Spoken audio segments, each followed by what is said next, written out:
What's up, docs and docettes? It's Trevor Thompson, the self-appointed Looney Tunes critic, and goodness gracious, Bembo Davis loves color. There is a fundamental difference between respecting color and loving color, and if you've looked at Bembo Davis, you know that Bembo loves some color. This is the Dover Boys Looney Collab. It's part of the... There's a couple of Looney Tunes collab projects going on, which is really inspiring, actually. And as you can see in the bottom of the frame here, every one of these artists is being credited for their scene recreation of this great seminal Chuck Jones cartoon. We've commented on it before, commentaried on it. But I've gotten a few requests to do this one, and I figured what better way than to celebrate the return of the brand new weekly Saturday morning commentary than this great celebration of cartoons. So, welcome back, everybody. The Looney Tunes Critic Commentaries are back, and of course this also means if you have requests, you can send them to ltc or ltcommentary at gmail.com, and we will certainly get to them. We are I love that. Those drawings were great. I also have we're honoring the old ones that didn't get finished on the old channel.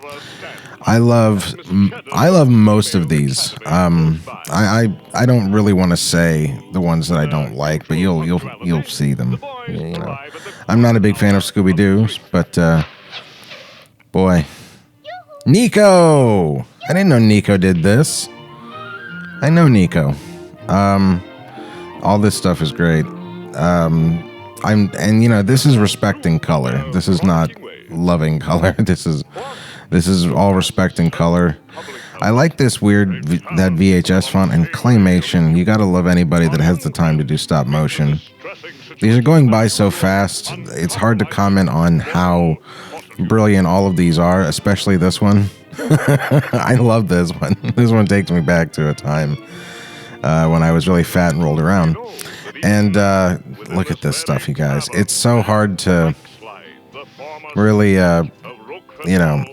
you should definitely check out, every one of these artists. And when you think about how amazing all this stuff is, and then you take into account, no one was paid for this, I don't think. I could be speaking out of school on that, but I'm pretty sure this was all just, for love of the medium.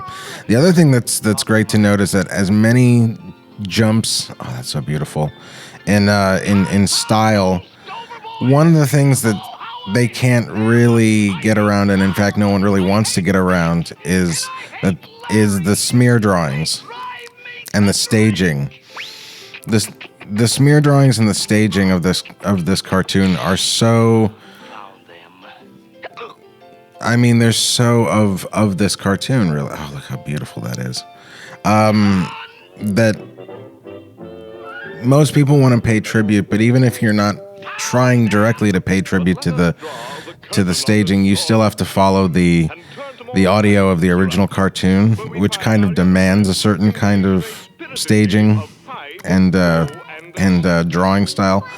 It's really what John Kricfalusi fought so hard to get back into animation in the early 80s that had gone away, which is that in some way the vocal performance dictates the drawings, in terms of just, if you actually let a voice actor give a performance, which indeed everybody here, which includes Ted Pierce, the great Ted Pierce, giving their performances here, you get very interesting drawings.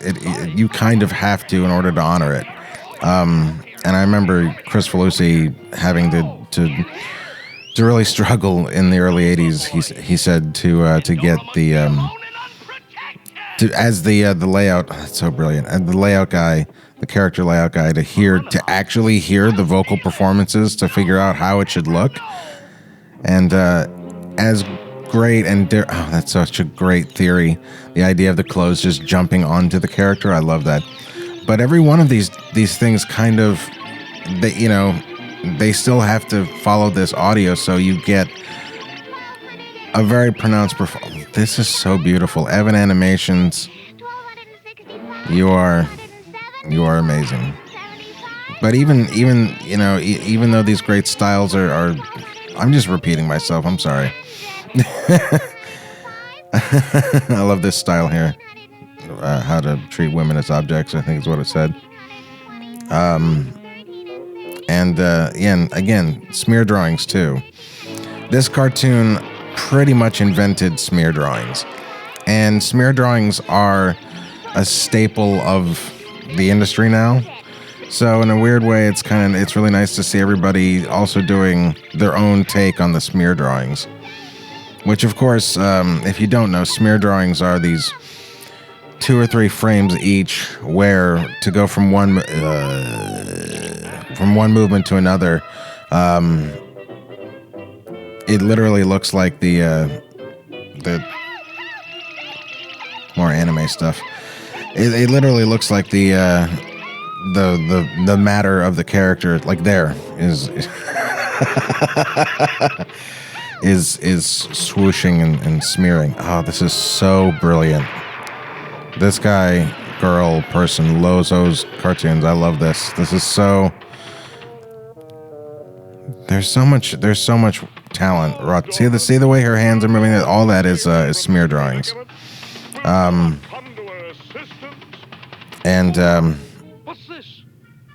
I love this cute little.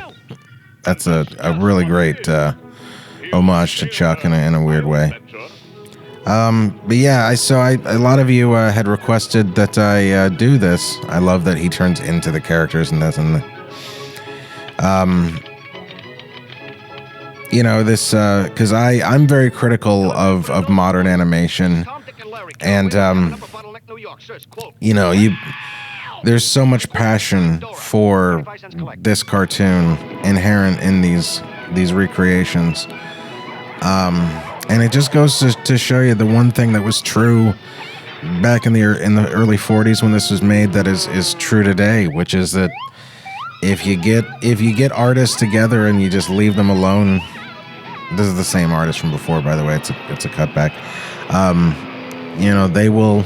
They will produce quality stuff. This is like, oh my god, Frozen Peas, Nonsense Island. There's so much like what I try to explain to people is that these are different styles, but the principles of good drawing and appealing design are inherent in almost every one of these little pieces, even though the styles change constantly. And people, younger people that can't draw very well, when you tell them that construction and line of action and appealing design is important, a lot of times they tell you, well, that's not really my style. And it's like, that's not a style.